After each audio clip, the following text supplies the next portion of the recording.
उद्धव ठाकरे यांची इच्छा म्हणजे पक्षाची इच्छा नाही, हे आपण मान्य केलं, बरोबर आहे लोकशाहीच्या दृष्टीने. मग एकनाथ शिंदेची इच्छा ही शिवसेनेची इच्छा, हे कसं धरून चालायचं? असं कोणी सांगितलंय? एकनाथ शिंदेची इच्छा म्हणजे पक्षाची इच्छा असं कोणी सांगितलंय? आपण जर हा संपूर्ण सुप्रीम कोर्टाची ऑर्डर बघितली तर सुप्रीम कोर्टाने एवढंच सांगितलंय की माझ्यासमोर पहिली तर माझं इच्छा कोणाची काय आहे, मला केवळ राजकीय पक्षाची इच्छा काय आहे एवढंच जाणून घ्यायला सांगितलेलं आहे.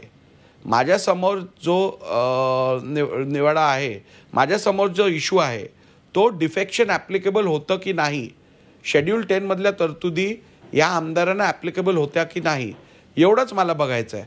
आणि हे बघण्यासाठी सुप्रीम कोर्टने काय करायला सांगितलं आहे?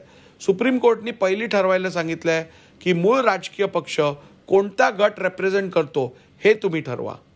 ते ठरवल्यानंतर त्या राजकीय पक्षाच्या इच्छेनुसार तुम्ही व्हिपला रेकग्निशन द्या, म्हणजे प्रतोद कोण ठरू शकतो हे ठरवा.